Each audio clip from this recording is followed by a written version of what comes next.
ओम। मेरे प्रिय आत्मन, लोग आत्मज्ञान की प्राप्ति के लिए ज्ञान मार्ग, कर्म मार्ग, भक्ति मार्ग, योग मार्ग, प्रार्थना, ध्यान, सुमरन आदि कोई भी मार्ग अपनाते हैं।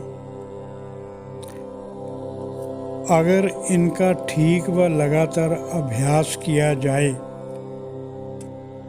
तो आत्म स्वरूप का बोध हो सकता है, मगर इसके लिए पात्रता अति जरूरी है। अगर अज्ञान खत्म करने व सत्य पर आधारित साधना करवाने वाला गुरु मिल जाए, अगर अज्ञान खत्म करने व सत्य पर आधारित साधना शुरू करवाने वाला गुरु मिल जाए तो आध्यात्मिक विकास के लिए किसी भी विधि, पूजा पाठ, कर्म, ध्यान, भक्ति की जरूरत नहीं। भजन कीर्तन की भी आवश्यकता नहीं रहती।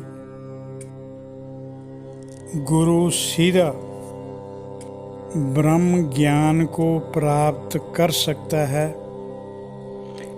अगर गुरु खुद ब्रह्मनिष्ठ हो और आप में ब्रह्म ज्ञान प्राप्त करने की पात्रता हो तो गुरु आपको सीधा ब्रह्म ज्ञानी बना सकता है।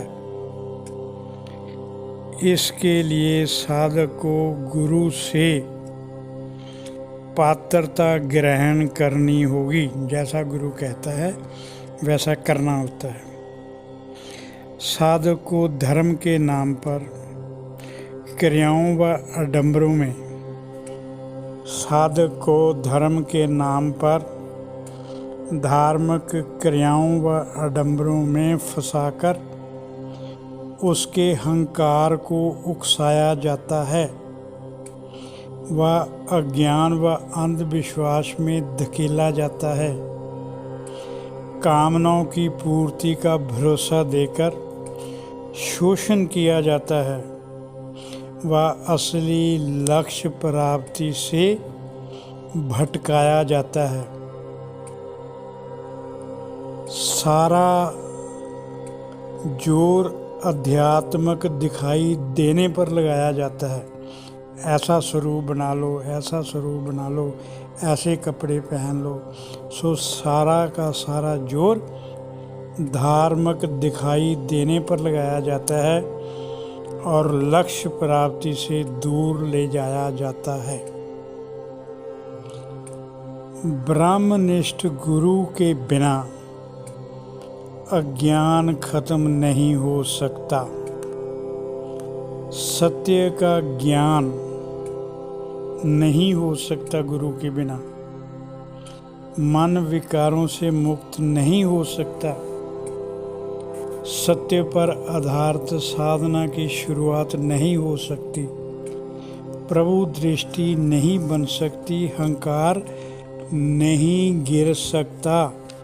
इसलिए गुरु के बिना गति संभव नहीं। ब्रह्म ज्ञानी गुरु के बिना अज्ञान खत्म नहीं हो सकता और ना ही साधक स्वचेतन में विश्राम करके परम शांति को प्राप्त कर सकता है। गुरु के बिना नहीं हो सकता। भगवान कहीं खोया हुआ नहीं है, वह प्राप्त ही है। केवल उसका ज्ञान प्राप्त करना है। प्राप्त को अप्राप्त समझकर प्राप्त करने का प्रयास करना मूर्खता है, अज्ञानता है और व्यर्थ है। जब गुरु की कृपा से भगवान का सही ज्ञान हो जाता है, सही बोध हो जाता है, तो संसार का समस्त माया जाल रूपी जो अंधकार है वह सदा के लिए समाप्त हो जाता है। साधक के अपने वास्तव स्वरूप का ज्ञान हो जाता है कि मैं शरीर नहीं हूँ, मैं मन नहीं हूँ, मैं शुद्ध चैतन्य आत्मा हूँ, परमात्मा का अंश हूँ। परमात्मा से एक होने का मेरा जन्म सिद्ध अधिकार है। ऐसी भावना प्रगाढ़ होते ही मोक्ष की भावना खत्म हो जाती है। मोक्ष भाव चित्त की एक अवस्था है जिसमें स्थित हुआ साधक परम आनंद को अनुभव करता है। स्वार्थ भाव से किए कर्म, साधना, आराधना इस अवस्था तक पहुंचने में सबसे बड़ी रुकावट है। मोक्ष भाव चित्त की एक अवस्था है जिसमें स्थित हुआ साधक परम आनंद का अनुभव करता है। जीवन में कैसी स्थिति है, कैसी घटनाएं होती हैं, उस पर इसका असर नहीं होता, परंतु स्वार्थ भाव से किए कर्म, साधना, आराधना इस अवस्था तक पहुंचने के लिए सबसे बड़ी रुकावट है। देखो, सच्चाई ये है, संपूर्ण सृष्टि प्रभु की कृति नहीं। संपूर्ण सृष्टि प्रभु की कृति नहीं। कृति मतलब ये भगवान ने नहीं बनाया, भगवान की अभिव्यक्ति है।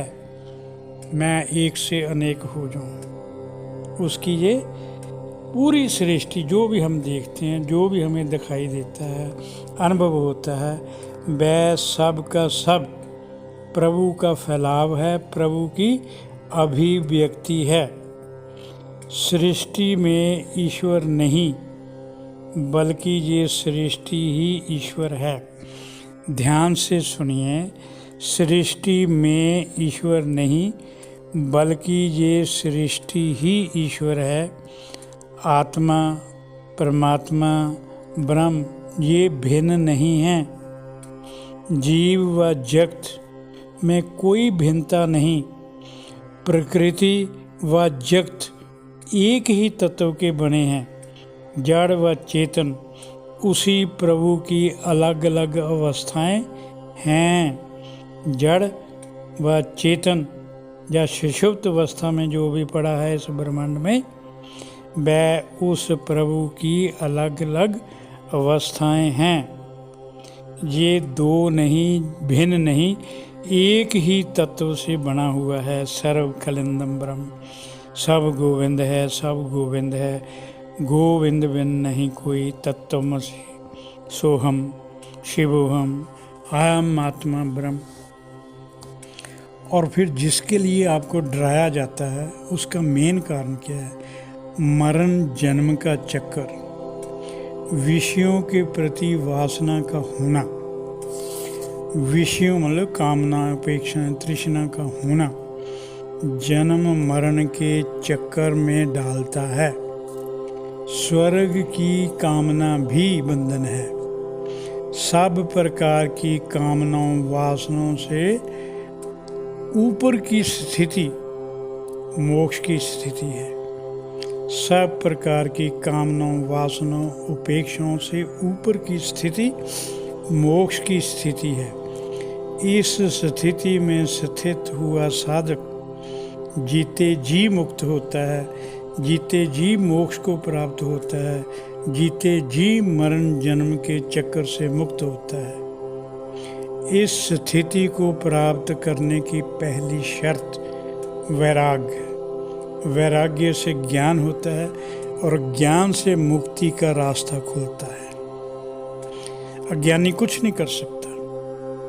ये हमारा शरीर स्थूल है, सृष्टि भी स्थूल है और ये दिखाई देते हैं, परंतु शरीर में मौजूद आत्मा सूक्ष्म है।